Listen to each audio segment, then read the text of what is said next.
নমস্কার, আপনারা দেখছেন শিবম দাসের ইউটিউব চ্যানেল আর আমি শিবম। অবশেষে দীর্ঘ টালবাহানা এবং অপেক্ষার পর কালীঘাটের কাকু সুজয় কৃষ্ণ ভদ্রের ভয়েস স্যাম্পল টেস্ট হচ্ছে জোকা ইএসআইতে। তবে এই ভয়েস স্যাম্পল টেস্ট কি, কেনই বা এত দেরি হলো, কেনই বারংবার ইডিকে কালীঘাটের কাকুর জন্য অপেক্ষা করতে হলো দীর্ঘদিন, এসএসকেএমে কী ধরনের তার চিকিৎসা হয়েছে, তিনি কোন কোন মেডিসিন খেয়েছেন তার পূর্ণাঙ্গ রিপোর্ট, এমনকি এসএসকেএমের সুপারকেও তলব করেছিল ইডি। একাধিক বিষয়ে জটিলতা ঠিক কী কারণে হয়েছিল তাই নিয়েই আজকের এই প্রতিবেদন। ঠিক কিভাবে ভয়েস স্যাম্পল টেস্ট করেন এই সিবিআই।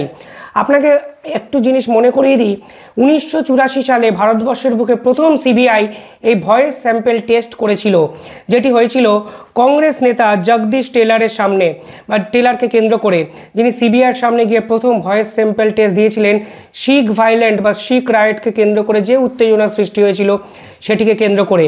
সাম্প্রতিককালে আমাদের এই রাজ্যে ভয়েস স্যাম্পল টেস্ট সিবিআই প্রথম কার্যকর করেছিলেন নারদা কেসে। আপনারা জানেন নারদার তদন্তে বা নারদায় যে ক্যামেরার সামনে একাধিক নেতামন্ত্রীর যদি বলে টাকার লেনদেন করতে দেখা গেছে, ঠিক সে সময় সিবিআই ইন্সপেক্টররা ভয়েস স্যাম্পল টেস্ট করেছিলেন, যেখানে তৃণমূল সাংসদরা কাকলি ঘোষ দস্তিদার, অপরূপা পোদ্দার, এমনকি তৎকালীন মেয়র শোভন চ্যাটার্জিরও ভয়েস স্যাম্পল টেস্ট করেছিল বলে মিডিয়ার রিপোর্টে এসছে। তবে কালীঘাটের কাকুর ভয়েস স্যাম্পল টেস্ট কীভাবে হতে পারে বা কীভাবেই বা হয় এই ভয়েস স্যাম্পল টেস্ট, এই ভিডিও জানার জন্য আপনার ভিডিওটা শেষ অবধি দেখুন এবং পারলে চ্যানেলটিকে একটু সাবস্ক্রাইব করে দিন। আপনাদের কাছে হয়তো একটা সাবস্ক্রাইব করার জন্য বেশি সময় যাবে না, কিন্তু আমার কাছে ওই সাবস্ক্রাইব বাটনে ক্লিক করা মানে অনেকটা উপরি পাওনা। যাই হোক, মূল বিষয় ফিরি। ভয়েস স্যাম্পল টেস্টের জন্য প্রথম কথা, একটি মেডিকেল বোর্ড গঠন করেছে অলরেডি কেন্দ্রীয় সংস্থায় বা এজেন্সি। মেডিকেল অফিসারকে সামনে দাঁড়িয়ে এই ভয়েস স্যাম্পল টেস্ট করা হবে। যে রুমে বা যে ঘরে ভয়েস স্যাম্পল টেস্ট করা হয় সেটি হবে ইকো ফ্রেন্ডলি, অর্থাৎ কথার কোনো ইকো হবে না বা তরঙ্গায়িত কোনো কথা যেন শোনা না যায়। এক্স্যাক্ট যে কথাটা মানুষের মুখ থেকে বেরাবে সেই কথাটাই যেন রেকর্ড করা হয়, এবং নয়েজ ফ্রি হতে হবে। মানে বাইরের কোনো রকম ভয়েস, বাইরের কোনো রকম নয়েজ বা হাওয়া চলাচল কিংবা বাইরের বৃষ্টির কোনো শব্দ ইত্যাদি কোনো শব্দ, বাইরের কোনো বাহ্যিক শব্দ যেন ওই ঘরে না ঢোকে। দুরকম শর্ত তাহলে কি বললাম, এক ইকো ফ্রেন্ডলি হতে হবে, দুই হলো সাউন্ড ফ্রি হতে হবে, নয়েজ ফ্রি হতে হবে। একটি ঘর, এইরকম একটি ঘরে বন্দোবস্ত করতে হবে সেন্ট্রাল এজেন্সিকে, কেন্দ্রীয় এজেন্সিকে। আর একটা বিষয় এখানে মাথায় রাখা দরকার, যে ভয়েস রেকর্ডারটা ইউজ করা হবে, ভয়েস রেকর্ডার ইউজ করা হয় আমি এর আগে বললাম আপনাদের, সেই ভয়েস রেকর্ডারটা এরপর ডিরেক্ট চলে যাবে ফরেন্সিক ল্যাবে। তার ফলে এই রকম প্রাথমিক কিছু বিধিনিষেধ প্রথমে কেন্দ্রীয় সংস্থা কালীঘাটের কাকুর ক্ষেত্রেও ব্যবহার করবেন। মোস্ট ইম্পর্টেন্ট পার্ট এবার আসি, ঠিক কতক্ষণ কথা বলতে দেওয়া হবে কালীঘাটের কাকু বা সুজয় কৃষ্ণ ভদ্রকে।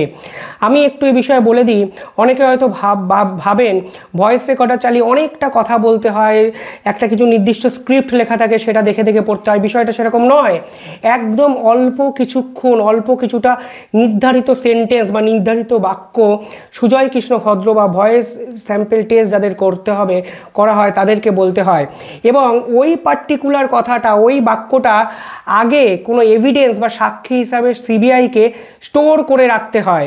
মানে সিবিআই যে সকল অংশের ভয়েস মেলাতে চাইছেন এক্স্যাক্টলি সেইটুকু অংশেরই কথা ভয়েস রেকর্ডারের সামনে, মেডিকেল অফিসারের সামনে বলাতে পারবে কেন্দ্রীয় এজেন্সি।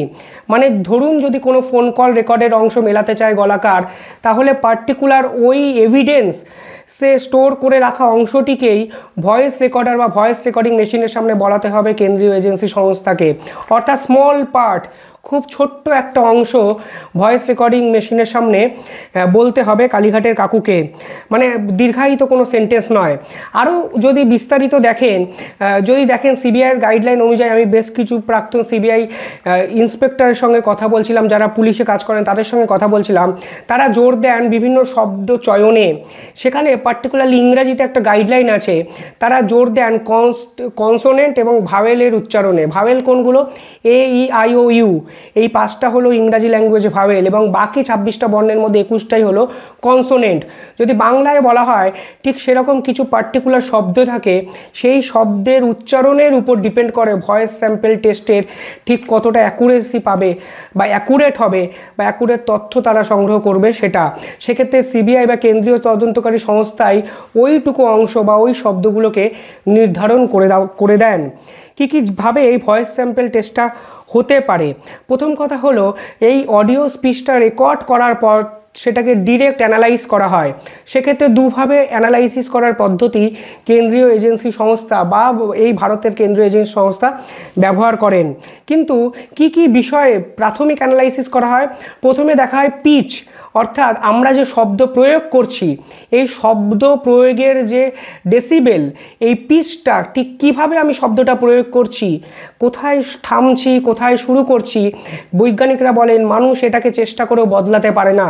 অর্থাৎ গলার যদি একটু তারতম্য করে বলারও আমি চেষ্টা করি, পার্টিকুলারলি ওই শব্দ মানুষের গলা থেকে ঠিক ওই রকম পিচেই প্রয়োগ হয়, মানে ওইভাবেই আসেন। এনার্জি, 2 নম্বর হলো এনার্জি। এই এনার্জিটা কিছু বিষয়ের উপর ডিপেন্ড করে, মানে কখনো আমি আস্তে আস্তে কথা বললাম, কখনো জোরে। প্রাথমিকভাবে শব্দ প্রয়োগের পর এনার্জি, মানে কতটা জোরে আমি কথাটা বললাম, সেটার উপরও অ্যানালাইসিস করেন এই ভারতের গোয়েন্দারা। পরবর্তীকালে হলো frequency of the voice. Frequency মানে কি?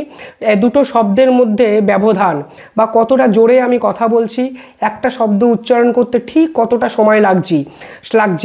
এই তুল্যমূল্য বিচার করা হয় ওই আগের সংরক্ষিত ভয়েস অডিও ক্লিপে যেটা থাকে, নতুন করে ভয়েস রেকর্ডারে সংরক্ষিত এই দুটো অ্যানালাইসিস করার জন্য। কিন্তু খুব সহজেই এই বিষয়টা হয় না। কেন হয় না? কারণ বিষয়টা যতটাই মনে হচ্ছে কান দিয়ে শুনে বা শ্রবণ ইন্দ্রিয়ের সাহায্যে সহজেই অনুমেয় বা অনুমান করা সম্ভব, ততটাই করা যায় না। কিছু সময় অপরাধীরা নিজের গলাটাকেও যদি বলা হয় একটু বিকৃতি করার চেষ্টা করে। ফলে কেন্দ্রীয় এজেন্সিরা কিছু বৈজ্ঞানিক পদ্ধতি অবলম্বন করে।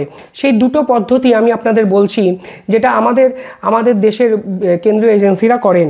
প্রথমটা হলো স্পেকট্রোগ্রাফিক পদ্ধতির সাহায্যে ভয়েস মডুলেশন এবং অ্যানালাইসিস করার পদ্ধতিটাকে বিস্তারিত আলোচনা করা যেতে পারে। স্পেকট্রোগ্রাফিক কি? অর্থাৎ গ্রাফিক্যাল প্রেজেন্টেশন, মানে এমন একটা যন্ত্রের সাহায্য নেওয়া হয় যেখানে ভয়েসটা ইনপুট করলে অর্থাৎ গ্রাফিকের সাহায্যে আপনার ভয়েসের যে ডিভাইডেশনটা সহজেই বোঝা যায়। মানে দুটো ভয়েস যদি আপনি ওই যন্ত্রের সাহায্যে অ্যানালাইসিস করেন স্পেকট্রোগ্রাফিক পদ্ধতিতে, তাহলে দেখা যায় পর্দায় স্ক্রিনের সাহায্যে ভয়েসগুলো অডিও লেভেলের মতো ইসিজি মেশিনের মতো উঠে যায়। মানে কোনটা উপরে কোনটা নিচে, কোনটা কতটা ডেসিবেলে উঠছে, কোনটা, মানে ইসিজি মেশিন যেমন হার্টবিটগুলো ওঠায়, ঠিক সেরকমভাবে স্পেকট্রোগ্রাফিক পদ্ধতিতে ভয়েসটাও গ্রাফিক্যাল অ্যানালাইসিস করা সম্ভব হয়। এর ফলে সহজেই আগের ভয়েসটা স্পেকট্রোগ্রাফিক পদ্ধতিতে অ্যানালাইসিস এবং নতুন রেকর্ডারে সংরক্ষিত ভয়েসটা স্পেকট্রোগ্রাফিকভাবে অ্যানালাইসিস করা সহজ হয়। সাধারণত আমাদের দেশের গোয়েন্দারা এই পদ্ধতিটা ব্যবহার করেন। 2 নম্বর যেটা হচ্ছে সেমি অটোমেটিকে দেখা হয় ভয়েসের রেশিও, অর্থাৎ একটা ভয়েসের গভীরতা কতটা, একটা ভয়েস কতটা কোন ভোকাল টোনে ব্যবহার করা হচ্ছে, কোন টোনটা ব্যবহার করা হচ্ছে, এই রকম কিছু রেশিওর উপর ডিপেন্ড করে এই সেমি অটোমেটিক পদ্ধতিটা সিবিআই গোয়েন্দারা ব্যবহার করেন। তবে দেখা যায় সেমি অটোমেটিক পদ্ধতিটা পাশ্চাত্যের বিভিন্ন দেশ ব্যবহার করেন। সাধারণত ভারত স্পেকট্রোগ্রাফিক অর্থাৎ গ্রাফিক্যাল প্রেজেন্টেশনের উপর ব্যবহার করতে মানে এই পদ্ধতিটাকে কাজে লাগায়। আরও একটা উল্লেখযোগ্য বিষয় বলি, সব সময় যে ভয়েস স্যাম্পল টেস্ট 100% অ্যাকুরেট হয় বা অ্যাকুরেট হবে এরকম কোনো কথা নেই। কিছু বিষয়ের উপর এই ভয়েস মডুলেশন টেস্ট বা ভয়েস স্যাম্পল টেস্ট এটা তারতম্য করে। মানে কোনো ব্যক্তি অপরাধী যদি ভীষণ মাত্রায় ওষুধ সেবন করেন, খুব উল্লেখযোগ্য পয়েন্ট, যদি ভীষণ মাত্রায় অ্যান্টিবায়োটিক খান, কোনো মেডিসিন খান হাই ডোজের, তাহলে ওর গলার ভয়েসের কিন্তু তারতম্য হয়। ফলে accurate density, accurate frequency, accurate pitch এটা কিন্তু কোনোভাবেই মেলানো যাবে না স্পেকট্রোগ্রাফিক পদ্ধতিতে। অর্থাৎ যদি কারোর গলা ধরে আছে বা কারোর তীব্র কাশি হয়েছে বা গলা ব্যথা, ফলে সেরকম সময় যেরকম ভয়েস আমার বেরোবে নিশ্চিতভাবে সাধারণ অবস্থায় মানুষের সেরকম শব্দ বা ভয়েস বা যদি বলা হয় উচ্চারণ একই রকম হবে না। ফলে স্পেকট্রোগ্রাফিক পদ্ধতি কোনোভাবেই এই পুরো প্রসেসটায় সহায় হবে না। কিছু কিছু ক্ষেত্রে এটাই একটা বাউন্ডারিজ আছে। তারপর বিভিন্ন ক্ষেত্রে টেকনিক্যাল মানুষ বা টেকনিকের উপরও ডিপেন্ড করে, মানে কোন অবস্থায় ভয়েসটা নেওয়া হচ্ছে, কোনো যদি টেকনিক্যাল ত্রুটি থেকে থাকে, অনেক সময় সিবিআই বা কেন্দ্রীয় সংস্থা হয়তো বুঝতেও পারেন না কোনো মেশিনের যদি অসুবিধা হয়, ঘরটা যদি ঠিকঠাকভাবে অ্যারেঞ্জ করা না হয়, সেক্ষেত্রে কিছু কিছু বিষয় ডিপেন্ড করে। কিন্তু এক্ষেত্রে সুজয় কৃষ্ণ ভদ্র যেহেতু এসএসকেএমে দীর্ঘদিন ভর্তি ছিলেন, তার জন্য বাড়তি সতর্কতা নিশ্চয়ই কেন্দ্রীয় এজেন্সি সংস্থারা নেবেন, একথা বলার অপেক্ষা রাখে না। আর যেখানে ভয়েস মডুলেশন বা ভয়েস স্যাম্পল টেস্টটা হবে জোকাই এএসআই এর বিভিন্ন মেডিকেল অফিসারদের সামনে বা অফিসারদের তত্ত্বাবধানে, ফলে বিষয়টা অতটাও সহজ হবে না যতটা আমি বললাম। এবার সুপ্রিম কোর্টের কিছু লিগাল টার্ম আছে এই ভয়েস স্যাম্পল মডুলেশন বা এই ভয়েস টেস্টের জন্য। আপনাদের একটু বলে দিই, ভারতীয় আইনে কোনো প্রভিশন নেই এই ভয়েস স্যাম্পল টেস্টে, কারণ এই ভয়েস স্যাম্পল টেস্টটা একটা নতুন প্রযুক্তি এবং নতুনভাবে অপরাধী শনাক্তকরণ একটা বিষয়। ফিঙ্গারপ্রিন্ট থেকে শুরু করে ফরেন্সিক ল্যাব ইত্যাদি একাধিক বিষয় আমাদের আইনে লিপিবদ্ধ বা আইনে উল্লেখিত থাকলেও ভয়েস স্যাম্পল টেস্ট যেহেতু নতুন একটা প্রযুক্তির সাহায্যে করা হয়, তাই ভারতে আইনে এই বিষয়ে কোনো প্রভিশন নেই। যদিও সেকশন 53(1) 1973-তে পরিষ্কার বলা আছে ভয়েস স্যাম্পল টেস্ট বা এই ধরনের কিছু পরীক্ষা করা যেতে পারে যদি একজন মেডিকেল অফিসার থাকে।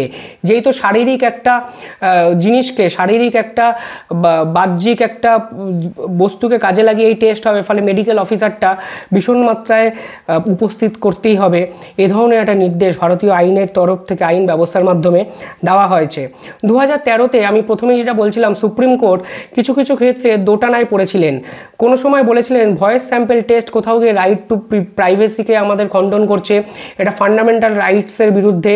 তা সত্ত্বেও একাধিক মুম্বাই কোর্ট, হরিয়ানা কোর্ট এটাকে কোনো কোনো সময় অ্যালাউ করেছেন। তবে আপাতত যদি পুলিশ চান, পুলিশের রিকোয়েস্টে কোর্টের নির্দেশে এই টেস্ট করা যায়। কিন্তু কালীঘাটের কাকুর ক্ষেত্রে, সুজয় কৃষ্ণ ভদ্রর ক্ষেত্রে আলিপুর কোর্টই সিবিআই এর যদি বলা হয় অনুরোধের ভিত্তিতে আদেশ দিয়েছেন পরিষ্কারভাবে। তবে সেক্ষেত্রে আমি যে বিষয়গুলো বললাম, সিবিআই অফিসাররা নিঃসন্দেহে এই বিষয়গুলো মাথায় রাখবেন। প্রাথমিকভাবে ধারণা করা হচ্ছে কোনো রেকর্ড বা কোনো ফোন কলের যদি তথ্য মেলানোর জন্য এই কালীঘাটের কাকুর ভয়েস স্যাম্পল টেস্টই করা হবে। এই ভয়েস স্যাম্পল টেস্টটি অতি গুরুত্বপূর্ণ একটা উপাদান বা হয়ে উঠতে চলেছে এই শিক্ষক নিয়োগ দুর্নীতি বা নিয়োগ দুর্নীতি প্রসঙ্গে। আলটিমেটলি কি হবে সে তো সময় বলবে। তবে এই বিষয়গুলো সতর্কতা অবলম্বন করলে আমার দৃঢ় বিশ্বাস কেন্দ্রীয় agency ultimately voice sample test এবং কালীঘাটের কাকুর থেকে যে উপাদান চাইছে, যে তথ্য চাইছে, সেটি জোগাড় করতে সমর্থ হবেন বলেই আমার বিশ্বাস। ধন্যবাদ।